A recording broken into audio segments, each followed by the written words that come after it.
कहानी की शुरुआत होती है साल 2035 में। अब दुनिया ने बहुत ज्यादा तरक्की कर ली थी। एक कंपनी जिसका नाम बायोनिक है लोगों के लिए खास किस्म के मैकेनिकल पार्ट्स बनाती है जिन्हें उन लोगों के शरीर से जोड़ा जाता है जिनके हाथ या पैर न हो। ये मैकेनिकल पार्ट्स लोगों को एक आम इंसान से काफी ज्यादा ताकतवर और तेज बना देते हैं। ऐसे लोगों को अब बायोनिक्स कहा जाता है। लेकिन कुछ लोग ऐसे भी हैं जो बायोनिक्स को पसंद नहीं करते और ऐसे इंसानों को खत्म करना चाहते हैं। इसके बाद हम एक आदमी को बैंक में दाखिल होते हुए देखते हैं। जब उसने अंदर जाने की कोशिश की तब अचानक से लाल लाइट चमकने लगी और फिर उसने सिक्योरिटी गार्ड्स को समझाया कि उसका हाथ टाइटेनियम का बना हुआ है। गार्ड्स उसकी ये बात सुनकर उसे अंदर जाने देते हैं। इसके बाद वो एक खास कमरे में गया जहाँ उसके चेहरे और आंख के स्कैन्स होते ही उसके सारे लॉकर्स खुलने लगे। लॉकर के अंदर उसे 3 और मशीनी हाथ मिले जिनमें से एक हाथ के अंदर एक हथियार छुपा हुआ था। उसने अपना पिछला हाथ निकालकर दूसरा हाथ जोड़ लिया, जिसके बाद उसने अचानक से बैंक के लोगों पर हमला कर दिया। फिर एक लॉकर तोड़कर उसने कुछ हीरे भी चुरा लिए। जल्द ही बैंक की सिक्योरिटी उसे रोकने के लिए आई, लेकिन उसका रोबोटिक हाथ बहुत ज्यादा ताकतवर था और उसने लड़ाई में उन सभी को पछाड़ दिया। हालांकि इस झपट में वो भी जख्मी हो गया और उसने मौका देखकर वहां से भागने की कोशिश की। पकड़े जाने से बचने के लिए वो एक औरत को बंदी बना लेता है, जिसे मारने की धमकी देकर वो आखिरकार बैंक से भाग निकला। बैंक से बचकर निकलने के बाद वो आदमी अपने भाई हेतौर से मिला। वो बुरी तरह से घायल था और कहने लगा कि वो आगे नहीं बढ़ सकता। वो समझ चुका था कि अब वो कुछ ही देर का मेहमान है। उसने चुराए हुए हीरे हेतौर को दिए और जल्दी से वहाँ से निकल जाने को कहा। पुलिस करीब पहुँच रही थी, इसलिए हेतौर को वहाँ से जल्दी से निकलना पड़ा। मजबूरी में वो अपने भाई की लाश वहीं छोड़ देता है। इसी बीच पुलिस उस जगह पहुंची जहां उस आदमी की लाश पड़ी थी। पता चला कि वो एटलेटा नाम का एक बॉक्सर था। जब बायोनिक क्रांति की शुरुआत हुई तो उसका करियर बर्बाद हो गया। अब एक महंगा बायोनिक हाथ पाने के लिए उसने झूठा एक्सपेरिमेंट रचा ताकि उसका दायां हाथ हटाकर एक रोबोटिक हाथ मिल जाए, लेकिन वो पकड़ा गया और सरकार ने उसकी ये डिमांड डिसमिस कर दी। दरअसल बायोनिक हाथ पैर चलाने के लिए NIM नाम की एक खास चिप की जरूरत थी जिसे इंसान के शरीर में लगाना पड़ता था। एटलेटा ने एक मरे हुए अपाहिज खिलाड़ी के शरीर से वो NIM चिप हासिल कर ली और अब वही चिप एटलेटा के सर के अंदर थी। वहीं दूसरी ओर एटलेटा का भाई हेतौर एक बॉक्सिंग एकेडमी में पहुंचा। उसने अपने चुराए हुए हीरे अपने दोस्तों को दे दिए। इसके बाद एक तेज दिमाग वाला लड़का गुस्तावो, जिसे लोग अंकल हार्ड भी कहते हैं, वहां आया। हेतौर ने गुस्तावो से पूछा कि आखिर वो उनके साथ क्यों जुड़ना चाहता है, जिस पर गुस्तावो ने जवाब दिया कि वो मौजूदा हालातों से तंग आ चुका है और कुछ बदलना चाहता है। इसके बाद गुस्तावो ने हीरों की जांच की और हेतौर को उनकी क्वालिटी के बारे में बताया। उसने अंदाजा लगाया कि उन्हें कम से कम $500 मिलियन तो मिल जाएंगे, लेकिन जो हैकर्स उनकी मदद कर रहे हैं वो तो $1 मिलियन मांग रहे थे। हेतौर को इसकी ज्यादा चिंता नहीं थी। वो कहने लगा कि वो खुद बायोनिक हाथ पैर बना सकता है, जैसा कि उसने अपने भाई एटलेटा के लिए बनाया था, अगर इस बार एक अलग तरीके से बनाएगा। उन्हें अब किसी और के सहारे की जरूरत नहीं होगी। गुस्तावो ने बताया कि वो किसी को जानता है जो उसकी मदद कर सकता है। इसके बाद वो दोनों मिलकर गुस्तावो की बहन मारिया से मिलने एक सुनसान स्टेडियम में गए।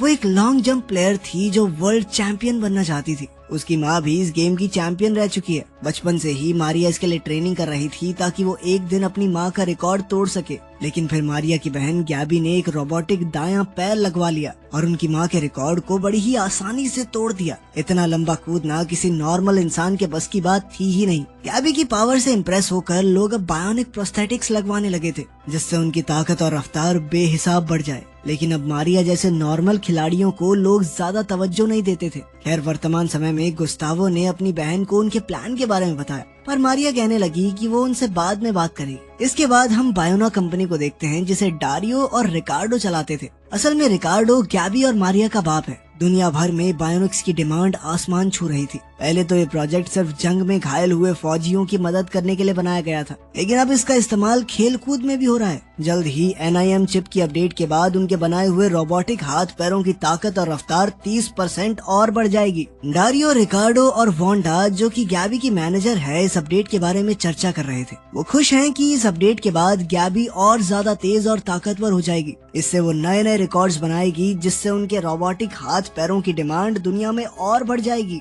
इस दौरान मारिया हेथोर से मिलने आई, जो खिलाड़ियों को जूस बांट रहा था। मारिया से बातचीत के दौरान उसने अपने भाई की कहानी बताई। बायोनिक्स के आविष्कार से पहले उसका भाई बॉक्सिंग चैंपियन था, लेकिन प्रोस्थेटिक्स के आने के बाद आम खिलाड़ियों के लिए सब कुछ बहुत मुश्किल हो गया था। मुश्किल नहीं, नामुमकिन कहो, मारिया ने जवाब दिया। उसने बताया कि उसे कई सारे इंजेक्शंस लेने पड़ते हैं ताकि वो बायोनिक एथलीट्स का सिर्फ मुकाबला कर सके। उनसे जीतना तो बहुत दूर की बात है। हेथोर ने सुझाव दिया कि तो फिर तुम भी बायोनिक क्यों नहीं बन जाती। उसे यकीन था कि तब वो सबसे बेहतर जरूर बनेगी, कोई नहीं हरा पाएगा उसे। उस रात मारिया ने एक ऐड देखी जिसमें उसकी बहन गैबी थी। ये देखकर उसे जलन महसूस हुई, क्योंकि गैबी ने ये सब मेहनत से नहीं बल्कि अपनी रोबोटिक टांग से किया था। जब वो घर लौटी तो उसने देखा कि उसके पिता रिकार्डो और गैबी एक पार्टी रख के बैठे थे, जिसमें गैबी की सफलता का जश्न मनाया जा रहा था। जब गैबी ने मारिया से बातचीत करनी चाहिए तो उनमें छोटी सी बहस छिड़ गई। गैबी कहने लगी कि मारिया हमेशा से उससे जलन महसूस करती है, जिस पर मारिया ने तीखा जवाब दिया कि अगर पापा नहीं होते ना तो तू पहले की तरह रगड़े खा रही होती मेरे सामने। लेकिन गैबी इस बात पर अड़ी रही कि अब मैं तुझसे आगे निकल रही हूँ ना तो तुझसे सहन नहीं हो रहा। रिकार्डो ने बीच बचाव करने की कोशिश की, मगर मारिया के अंदर का गुस्सा फूट पड़ा।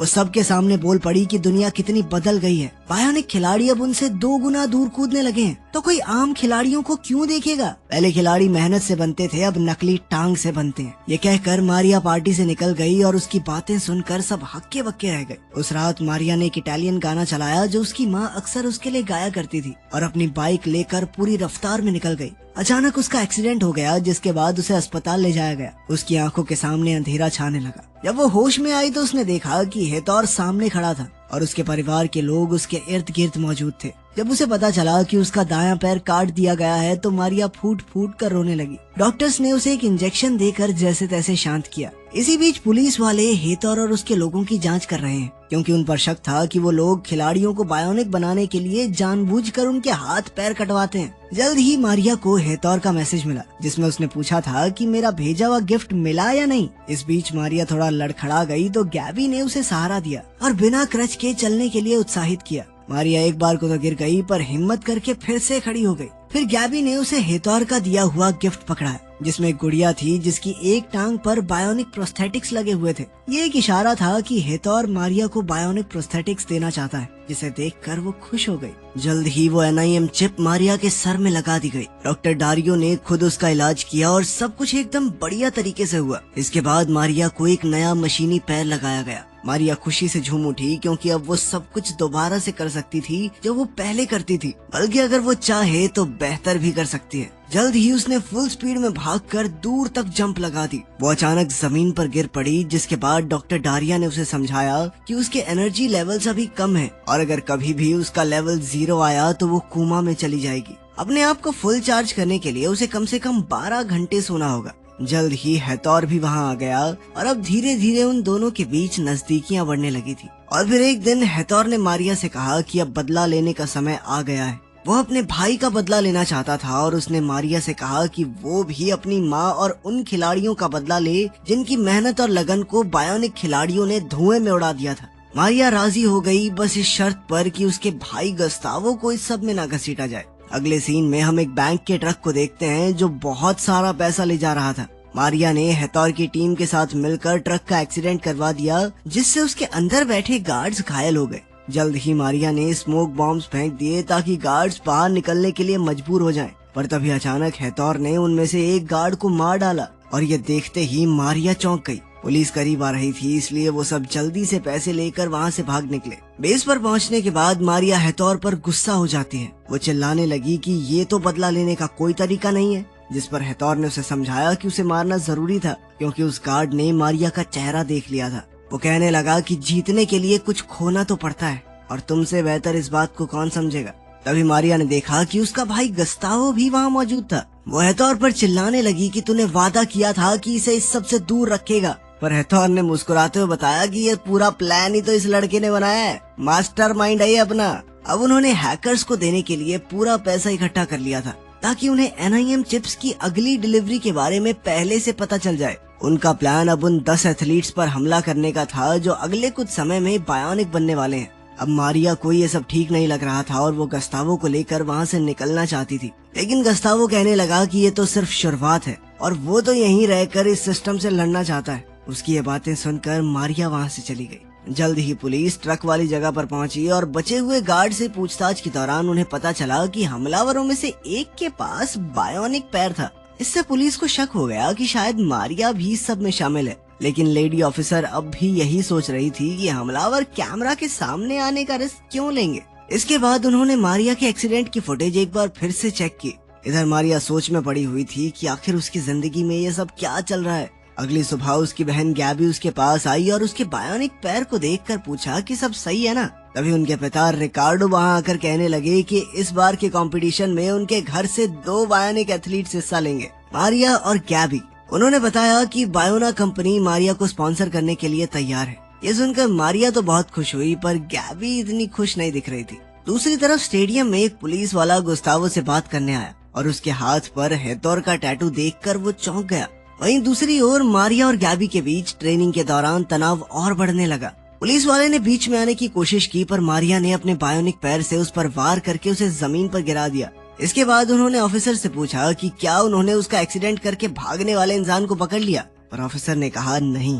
फिर गुस्से में मारिया उसे अपना काम ढंग से करने की हिदायत देकर वहां से चली गई। जल्द ही उस पुलिस वाले ने रिकार्डो के परिवार से बात की। ऑफिसर ने बताया कि मारिया का एक्सीडेंट करने वाली गाड़ी तो गायब हो चुकी है, लेकिन उस गाड़ी का नंबर एक ऐसे आदमी के नाम पर रजिस्टर्ड है जो जिंदा तो है ही, और उसने हादसे से पहले ही पुलिस को फोन करके इस बारे में बता दिया था। लेकिन जैसे ही उसने हेतोर के बारे में बातचीत शुरू की तो गुस्तावो ने चिढ़कर ऑफिसर से कहा कि हेतोर को इस सब में बिना बात घसीटने की कोशिश ना करे तो बढ़िया है। अगले दिन गुस्तावो ने हेतोर को बताया कि पुलिस अब मारिया पर नजर रखे हुए है। गैबी जो उनकी बातों को छुपकर सुन रही थी, वो इस बारे में और जानकारी इकट्ठा करने की कोशिश करने लगी। जब उसने पुलिस को की गई कॉल रिकॉर्डिंग सुनी तो उसमें उसकी माँ का वो खास इटालियन गाना बैकग्राउंड में चल रहा था। पुलिस वाले ने बताया था कि कॉल एक्सीडेंट से पहले ही कर दी गई थी, जिसका मतलब ये था कि मारिया पहले से अपना एक्सीडेंट करने वाले इंसान से मिली हुई थी। गैबी समझ गई कि मारिया ने इस हादसे को जानबूझकर करवाया ताकि वो भी बायोनिक बन सके। खैर कंपटीशन वाले दिन गैबी ने 16.7 मीटर का एक नया रिकॉर्ड बना दिया। फिर मारिया ने छलांग लगाई और उससे भी बड़ा रिकॉर्ड बना दिया। ये देखकर गैबी हैरान रह गई। दूसरे राउंड में भी वो दोनों अपने ही बनाए हुए रिकॉर्ड्स को तोड़ रही थी, लेकिन मारिया अब भी गैबी से आगे थी। इसी बीच गुस्तावो हैकर्स से मिली हुई जानकारी को देख रहा था। दारियो ने नोटिस किया कि गैबी के दिमाग में स्ट्रेस काफी बढ़ रहा था। उसने गैबी को कूदने से मना भी किया, लेकिन वो नहीं मानी और मुंह के बल जा गिरी, जिस वजह से वो बहुत बुरी तरह घायल हो गई। मारिया कंपटीशन तो जीत गई, मगर हो सकता है कि गैबी कभी दोबारा कंपटीशन खेल ही ना पाए। इसके बाद मारिया गुस्से में अपने पिता रिकार्डो पर चिल्लाने लगी, या आपने इतना कंपटीशन क्यों डाल दिया हम दोनों बहनों में? बचपन से बस एक दूसरे का मुकाबला ही करती रही हम, और आज देखो क्या हो गया। इस पर रिकार्डो ने कहा कि उसने जो भी किया अपनी दोनों बेटियों के भविष्य के लिए किया। जब गैबी होश में आई तो मारिया उसके पास ही मौजूद थी। गैबी ने कहा कि वो सब जानती है कि मारिया ने जानबूझकर वो हादसा करवाया ताकि वो बायोनिक बन सके। वहीं दूसरी ओर हेतोर अब NIM की डिलीवरी के बारे में जान गया था और उसने मारिया से कहा कि आखिरकार अब वो दुनिया को बदल ही डालेंगे, पर मारिया ने उसका साथ देने से इनकार कर दिया। हेतोर ने गुस्से में उसे याद दिलाया कि तू मेरे एहसानों के नीचे ना दबी हुई है, समझी? उसने ही मारिया को ये बायोनिक पैर और स्पॉन्सर्स दिलवाए थे, जिसके दम पर आज उसने ये वर्ल्ड रिकॉर्ड बनाया है। ये सुनकर मारिया गुस्से में वहाँ से चली गई। इसके बाद हम देखते हैं कि हेतोर के चाचा और गुस्तावो ने चुपके से मारिया के जूस में कुछ डाल दिया, जिससे वो चल नहीं पा रही थी। हेतोर के चाचा ने फिर गैबी को किडनैप कर लिया और रिकार्डो को बहुत मारा। मारिया सब कुछ देख रही थी पर कुछ नहीं कर सकी। गुस्तावो हेतोर पर चिल्लाने लगा कि वो ये सब क्या कर रहा है, पर हेतोर ने उसे शांत करके अपने ऊपर भरोसा रखने को कहा। फिर उसने मारिया को धमकी देते हुए कहा कि अगर वो अपने परिवार की सलामती चाहती है तो अंत तक उसका साथ देना होगा, फिर चाहे कुछ भी हो जाए। इसके बाद हेतोर ने अपना प्लान बताया। मारिया को एक बिल्डिंग से एकदम सटीक जंप लगाते हुए बायोनिक बिल्डिंग में घुसना होगा। फिर उसे एक ब्रीफकेस चुराना है जिसमें वो खास चिप्स मौजूद थी। मारिया बिल्कुल प्लान के मुताबिक बायोनिक बिल्डिंग में कूद गई और बड़ी ही आसानी से सिक्योरिटी गार्ड्स को पीट कर उसने वो ब्रीफकेस हासिल कर लिया। लेकिन इसी बीच पुलिस को इसकी खबर लग गई। दारियो को भी जल्द ही पता चला कि इम्प्लांट्स चुरा लिए गए हैं। उसने पुलिस के साथ ही CCTV कैमरास में मारिया को उन्हें चुराते हुए देखा। पुलिस से भागते हुए मारिया को हेतोर की बाइक दिखाई दी। गुस्से में उसने अपनी गाड़ी से उसे जबरदस्त टक्कर मार दी, मगर जल्द ही उसे पता चला कि वो हेतोर नहीं, उसका खुद का भाई गुस्तावो है, जो अब बुरी तरह से घायल हो गया था। जल्द ही हेतौर अपनी गैंग के साथ वहाँ पहुँचा। मारिया ने उस पर हमला करने की कोशिश की मगर उन्होंने पहले वार करके उसे बेहोश कर दिया। होश में आने पर मारिया को उसके परिवार के साथ ही बांध दिया गया। हेतौर ने उनके सामने ही वो ब्रीफकेस अपने बॉस को दिया। मारिया को ये सब देखकर बहुत बड़ा धक्का लगा क्योंकि वो मानती थी कि हेतौर सिस्टम को बदलना चाहता है, लेकिन वो तो ये सब सिर्फ पैसों के लिए कर रहा था। हेतौर और उसका बॉस काफी खुश थे क्योंकि उन्होंने सोचा था कि उसमें सिर्फ 10 ही चिप्स होंगी, लेकिन उस ब्रीफकेस में इससे कहीं ज्यादा मिली। इससे तो वो पूरी बायोनिक्स की फौज खड़ी कर सकते हैं। वो खुशी मना ही रहे थे कि तभी मारिया ने अपने आप को आजाद करके टेबल पर जबरदस्त लात दे मारी, जिससे वो सारी चिप्स इधर उधर गिर गई। इसके बाद हेतौर की गैंग और मारिया के बीच में लड़ाई छिड़ गई मगर मारिया अपनी बायोनिक ताकत से उनके छक्के छुड़ाने लगी। उधर गैबी ने भी जैसे तैसे खुद को आजाद कर लिया था। बाकी सबको हराने के बाद अब मारिया हेतौर को खत्म करने ही वाली थी, लेकिन उसने मौका देखकर धोखे से उस पर चाकू से हमला कर दिया। फिर उसने गैबी को भी मारने की कोशिश की, लेकिन इससे मारिया को बहुत गुस्सा आया और उसने उठकर हेतौर को खत्म ही कर दिया। पर तभी पुलिस भी वहाँ पहुँच गई। मारिया ने सरेंडर करने की बजाय भागना सही समझा और पुलिस से भागते हुए उसकी रोबोटिक टांग तारों के जाल में फंस गई। एक ऑफिसर ने उसे सरेंडर करने को कहा पर मारिया ने वहाँ से निकलने के लिए अपने बायोनिक पैर को ही खोल दिया, जिससे वो सीधा नीचे जा गिरी। वो बुरी तरह से जख्मी हो गई थी। उधर गैबी एक टांग पर चल के पास में ही खड़ी एक कार में घुसी और अपनी बहन को पुलिस के चंगुल से बचा कर ले गई। आज पहली बार दोनों बहनों ने एक दूसरे के लिए प्यार महसूस किया था। इधर डारियो को गुस्तावो बहुत बुरी हालत में मिला, लेकिन वो अभी भी जिंदा था। लगभग 6 महीने बाद पुलिस अब भी दोनों भाइयों को ढूंढ रही थी।